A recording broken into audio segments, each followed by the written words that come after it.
Iran ने दरअसल reports के मुताबिक आप देखिए कि ईरान ने कुवैत में अमरीकी मफादात के करीब मिसाइल हमले किए हैं। जी हां, कुवैत में अमरीकी जो इंफ्रास्ट्रक्चर है, जहां पर अमरीका के अड्डे हैं, यहां पर मिसाइल हमला दरअसल ईरान ने किया है। और इसी तरह से बहरीन में मौजूद अमरीकी फौजी तंसीबात को निशाना बनाने का दावा भी ईरान ने किया है। और उधर उर्दन यानी कि जॉर्डन में भी अमरीकी अहदाफ पर हमलों की इत्तला ईरान ने दी है। तेहरान का दावा है कि अमरीकी बहरिया के 5th फ्लीट के कमांड सेंटर को भी नुकसान पहुंचाया गया है। और आप देखिए कि यह दरअसल अमेरिका के लिए बहुत बड़ा झटका है। अमरीकी फौजी तंसीबात वाकई में जिस तरह से इसको नुकसान पहुंच रहा है, वॉशिंगटन के लिए यह बहुत बड़ा सिक्योरिटी चैलेंज भी है। अमेरिका दरअसल खित्ते में मजीद फौजी तैनात कर सकता है और तैनात करने की बात कर रहा है, क्योंकि अमेरिका की मशरिक़ वस्ता में कमर टूटती हुई नजर आ रही है।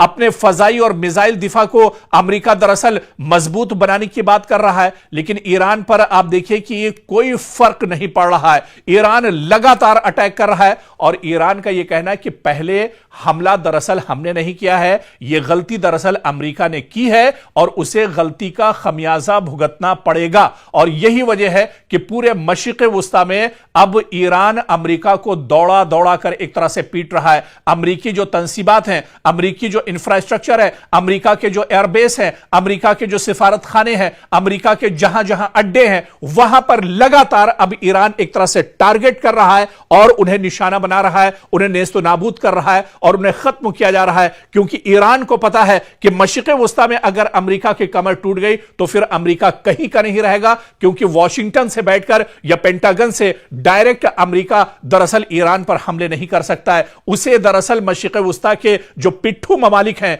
जो सऊदी अरब के पिट्ठू ममालिक हैं, दरअसल उनकी जरूरत अमेरिका को पड़ेगी। और अगर इन ममालिक की जो दरअसल ईरान के अमेरिका के इशारे पर काम करते हैं, अगर ईरान जानता है इन ममालिक में अमेरिकी एयरबेस को खत्म कर दिया गया, अमेरिकी फौजियों को यहां पर परेशान किया गया, अमेरिकी तंसीबात को नेस्तो नाबूद कर दिया गया, तो फिर अमेरिका यहां पर हिम्मत नहीं जुटा पाएगा। अमेरिका फिर यहां पर किसी तरह से ईरान को या तेहरान को निशाना नहीं बना सकता है। और यही वजह है कि ईरान बड़े पैमाने पर मशरिक़ वस्ता में हमले कर रहा है और ईंट का जवाब पत्थर से दरअसल ईरान दे रहा है। और आप देखिए कि यह तनाज़ा सिर्फ ईरान और अमेरिका तक महदूद नहीं रहा है, बल्कि खलीजी ममालिक में सिक्योरिटी खदशात लगातार बढ़ रहे हैं। अब राय हुर्मुज से तेल की तरसील मुतासिर हो गई है, जिससे पूरी दुनिया पर अब खतरा मंडरा रहा है। आलमी मंडी में खाम तेल की कीमतें लगातार बढ़ रही हैं। आलमी तिजारत और शिपिंग पर भी इसके असरात मुरतब हो रहे हैं। और सबसे बड़ा सवाल यही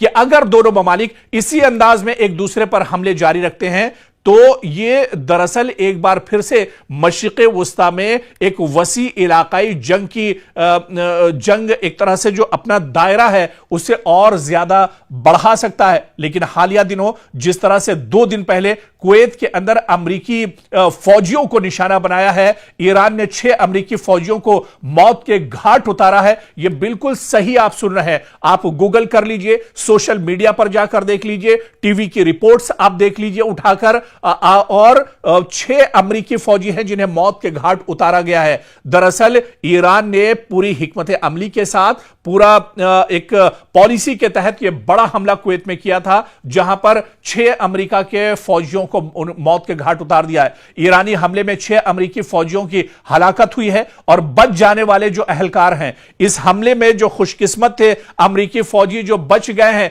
उन्होंने बहुत बड़ा दावा किया है। उन्होंने यह दावा किया है जो अमेरिकी फौजी इस हमले में मरे नहीं हैं, बच निकले हैं, उन्होंने यह दावा किया है कि अमेरिकी जनरल्स ने हमारी वार्निंग को नजरअंदाज कर दिया।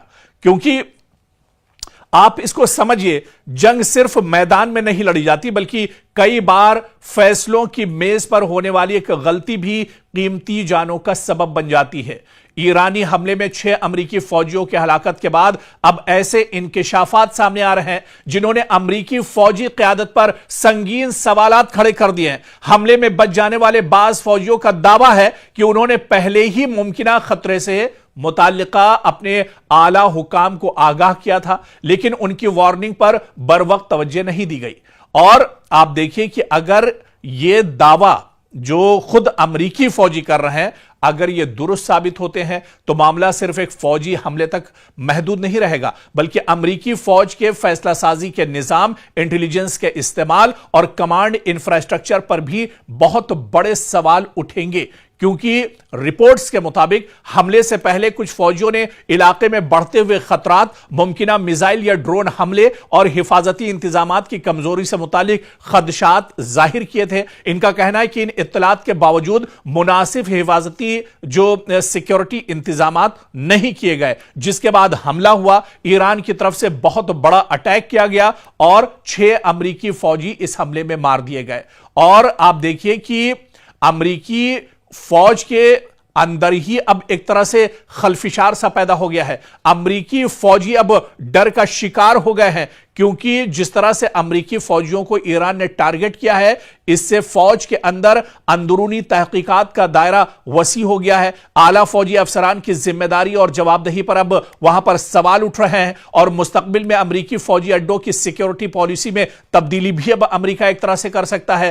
कांग्रेस में इस मामले पर समाअत या तहकीकात का मुतालबा भी वॉशिंगटन के अंदर उठ सकता है। अमरीका के लिए दरअसल यह बहुत अहम है, या यूं कहा जाए कि अमरीका के लिए बहुत बड़ा झटका है। दुनिया भर में अमेरिका के दर्जनों फौजी अड्डे मौजूद हैं। अगर किसी हमले से पहले खतरे की इत्तला मौजूद थी और इस पर मौसर कार्रवाई न हुई, तो यह सिर्फ एक ऑपरेशनल नाकामी नहीं, बल्कि कमांड और रिस्क मैनेजमेंट की भी नाकामी तस्वुर की जाती है। और ईरान के तनाजुर में इस वाकये की अहमियत आप देखिए कि अगर यह वाकया जिस तरह से ईरान ने अमेरिका के 6 फौजियों को मौत के घाट उतारा है, इससे जाहिर होता है कि खित्ते में अमरीकी तंसीबात मुसलसल खतरे की जद में है। इसके नतीजे में अमरीका अपनी दिफाई हिकमत अमली, फजाई दिफा और फौजियों की तैनाती का असर-ए-नौ जायजा तो जरूर लेगा, लेकिन अब बहुत देर हो चुकी है और अमरीका को बहुत बड़ा झटका लग चुका है। अमरीका को बहुत बड़ा जानी और माली नुकसान दरअसल हो चुका है। 6 फौजियों की जान जाना, वो भी अमरीकी फौजी। आप समझ सकते हैं कि कितना बड़ा दबाव डोनाल्ड ट्रंप पर होगा, कितना बड़ा दबाव पेंटागन पर होगा, और इसके असरात आने वाले दिन एक तरह से अमेरिका के अंदर भी देखने को मिल सकते हैं। तो ये तमाम जो कार्रवाई दरअसल अब हो रही है, इससे यह जाहिर हो रहा है कि इस जंग में ईरान दरअसल पूरी मजबूती के साथ खड़ा है। ईरान पूरी मजबूती के साथ यह जंग लड़ रहा है और जहां पर मौका मिल रहा है वहां पर ईरान दरअसल अमेरिका को चोट पहुंचाने की कोशिश कर रहा है। दरअसल ईरान बहुत मजबूती के साथ जंग इस वजह से भी लड़ रहा है क्योंकि एक रिपोर्ट है जो जिसके बारे में अगर हम आपको बताएं कि ईरान की जो असल ताकत है वो उसके लेटेस्ट और जदीद दरअसल ड्रोन है, जिनके बारे में पूरी एक रिपोर्ट आई है कि कौन कौन से ड्रोन दरअसल इस्तेमाल कर रहा है ईरान और इनकी सलाहियत क्या कुछ है, इनकी खासियत क्या कुछ है। इसी तरह से शाहिद 149 जो मिसाइल है, यह बहुत इंपॉर्टेंट मिसाइल है और आप देखिए कि पहले दिन से इजराइल अमेरिका के खिलाफ ईरान इन शाहिद 149 मिसाइल का इस्तेमाल कर रहा है। और आप देखिए कि यह मल्टी टारगेट स्ट्राइकर ये दरअसल मिसाइल है और इसकी जो रेंज है वो तकरीबन 4000 किलोमीटर तक, यानी तेहरान से अगर शाहिद 149 ड्रोन दागा जाता है, छोड़ा जाता है, तो ये अपने हदफ को 4000 किलोमीटर तक भी एक तरह से वहां पर जाकर ये अपना काम कर सकता है और दुश्मन को नेस्तो नाबूद कर सकता है, दुश्मन को तबाह कर सकता है।